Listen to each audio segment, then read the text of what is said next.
ভারতের অরুণাচলে কি সত্যিই ঢুকে পড়েছে চীনা সেনা? বিঘার পর বিঘা জমি কি চলে যাচ্ছে বেইজিং এর নিয়ন্ত্রণে? সীমান্তে কি নীরবেই বদলে যাচ্ছে মানচিত্র? এ নিয়ে ভারতীয় সেনার বক্তব্য আর স্থানীয়দের অভিযোগ দুটো একেবারেই বিপরীত। তাহলে সত্যিটা কি? অরুণাচল প্রদেশের আপার সুবনসিরি জেলার দুর্গম টাকসিং অঞ্চল, ভারত চীন সীমান্ত থেকে মাত্র কয়েক কিলোমিটার দূরের এই এলাকা ঘিরেই নতুন বিতর্ক। স্থানীয় সংগঠন নাহ ওয়েলফেয়ার সোসাইটি অভিযোগ করেছে, গত কয়েক বছরে চীনের পিপলস লিবারেশন আর্মি বা PLA ধীরে ধীরে ভারতীয় ভূখণ্ডে ঢুকে একাধিক এলাকা দখল করেছে।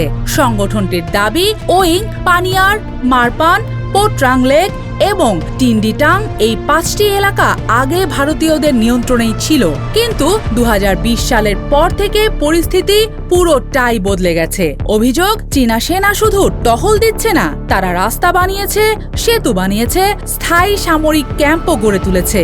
যে জমিতে একসময় স্থানীয়রা গবাদি পশু চড়াতেন, শিকার করতেন, বনজ সম্পদ সংগ্রহ করতেন, সেই এলাকাগুলো এখন PLA এর নিয়ন্ত্রণে।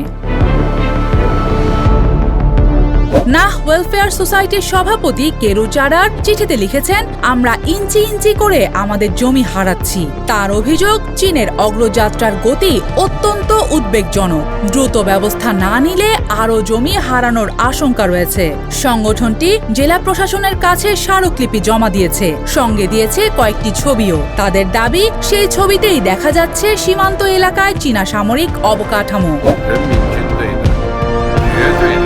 তবে এখানেই গল্পে আসে বড় মোড়। এই অভিযোগ প্রকাশ্যে আসতেই ভারতীয় সেনাবাহিনী স্পষ্ট জানিয়ে দেয়, অরুণাচল প্রদেশে PLA নতুন করে ঢুকে ক্যাম্প করেছে। এই খবর ভুল এবং ভিত্তিহীন। অর্থাৎ একদিকে সীমান্তের বাসিন্দাদের গুরুতর অভিযোগ, অন্যদিকে ভারতীয় সেনা সরাসরি অস্বীকার। কোন তথ্যটি বাস্তব তা সরকারিভাবে নিশ্চিত হয়নি।